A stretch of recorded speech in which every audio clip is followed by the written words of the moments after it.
Hello everyone, Assalamu alaikum. This is Poppy from Poppy's Cooking Studio.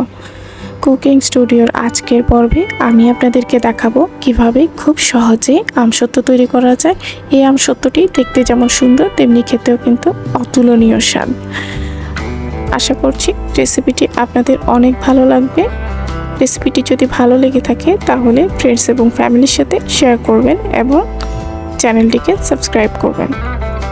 তো চলুন দেখে নেওয়া যাক। আমি এখানে 2 কেজি পরিমাণ আম গ্রেড করে নিয়েছি। তার মধ্যে আমি দিয়ে দিচ্ছি 1 চা চামচ পরিমাণ লবণ। তারপর আমি দিয়ে দিচ্ছি 2 কাপ পরিমাণ চিনি। চিনিটা আপনারা আপনাদের টেস্ট অনুযায়ী আরও বেশি অথবা কম দিতে পারেন, তবে এর চেয়ে কম চিনি দিলে এটা অনেক বেশি টক হয়ে যাবে। কাঁচা আম তো এমনিতেই অনেক বেশি টক হয়ে থাকে। তারপর আমি একটা চামচের সাহায্যে চিনিটাকে আমের সাথে ভালো করে মিশিয়ে নিচ্ছি।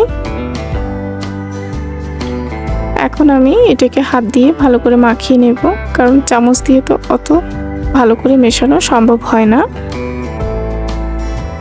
হাত দিয়ে এটাকে ভালো করে কচলিয়ে নিতে হবে, এমনভাবে মেখে নিতে হবে যাতে করে চিনিটা মাখানোতেই গলে যায় এবং আমটাও নরম হয়ে আসে। এরই মাঝে আমার আমটা মাখানো হয়ে গেছে, অর্থাৎ চিনিটা একদমই গলে গিয়েছে। এখন আমি চুলায় একটা ফ্রাই প্যান দিয়ে দিয়েছি। এখন আমি এর মধ্যে দিয়ে দিচ্ছি আমগুলো থেকে অলরেডি অনেক পরিমাণে পানি বের হয়ে গেছে, তাই এর মধ্যে কোনো পানির প্রয়োজন নেই। তারপর আমি একটা ঢাকনা দিয়ে ঢেকে দিব এবং এটাকে জাল করতে থাকবো। আমটাকে একদম সিদ্ধ করে নিতে হবে, এর জন্য আমি চুলার আঁচটাকে একদম কমিয়ে দিয়েছি। দেখেন আমটা থেকে আরো বেশি পানি বের হয়ে গেছে। ঢাকনা উল্টিয়ে এভাবে মাঝে মাঝে এটাকে নেড়ে দিতে হবে। তারপর আমি ঢাকনা দিয়ে আরো কিছুক্ষণ আমটাকে সিদ্ধ করে নিব।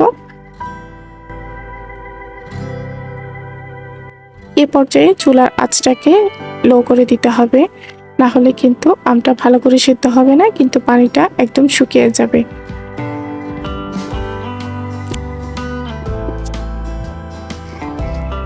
তো আমার আমটা প্রায় সিদ্ধ হয়ে গেছে। তারপর আমি এটাকে আরো ভালো করে সিদ্ধ করে নেব। এই আমটাতে একদম কাঁচা হওয়াতে কোনো পরিমাণ আঁশ নেই। আমটা একদম সিদ্ধ হয়ে গেছে, পানিটাও শুকিয়ে গেছে, অর্থাৎ একটা থকথকে টেক্সচার আসা পর্যন্ত এটাকে অনবরত রাখতে হবে এবং রান্না করতে হবে। তারপর আমি এর মধ্যে দিয়ে দিচ্ছি 2 চা চামচ পরিমাণ চিলি ফ্লেক্স।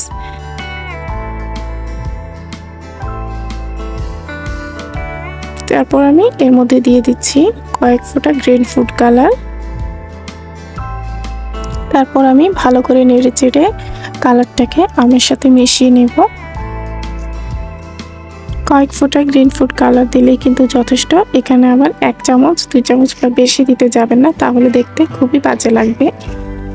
তা আমার আমের পিউরিটা হয়ে গেছে। এখন আমি একটি স্টিলের প্লেট নিয়ে নিয়েছি। এ ধরনের প্লেট সাধারণত আমাদের সবার বাসায় থাকে। তারপর আমি একটা টিস্যু পেপারের সাহায্যে তেল ব্রাশ করে নিয়েছি। এখন আমি এর মধ্যে আমের পিউরিটাকে ঢেলে দিচ্ছি। তারপর আমি এটাকে হাত দিয়ে ভালো করে ছড়িয়ে দিব চারপাশে সমানভাবে। আপনারা চাইলে এই কাজটা চামচ দিয়ে করতে পারেন, হাত লাগাতে না চাইলে, তবে হাত দিয়ে একটু বেশি কমফোর্টেবল, তো সেজন্য আমি হাত দিয়ে করেছি। তারপর আমি এটাকে রোদে শুকাতে দিব। এটা একদিন রোদে দিলেই কিন্তু যথেষ্ট।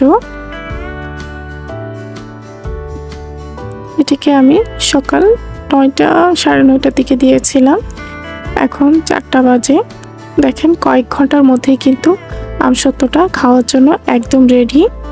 আমি এটাকে স্কোয়ার শেপ করে কেটে নিচ্ছি। আপনারা আপনাদের পছন্দ অনুযায়ী শেপ দিয়ে কেটে নিতে পারেন। দেখেন এটা কতটা পারফেক্ট হয়েছে। আশা করছি রেসিপিটি আপনাদের অনেক ভালো লেগেছে। পরবর্তীতে আপনারা কী ধরনের রেসিপি চান সেটা অবশ্যই কমেন্ট বক্সে জানাতে ভুলবেন না। পরবর্তীতে আবারও হাজির হব নতুন কোনো রেসিপি নিয়ে। সে পর্যন্ত ভালো থাকুন, সুস্থ থাকুন। Till then, take care. By.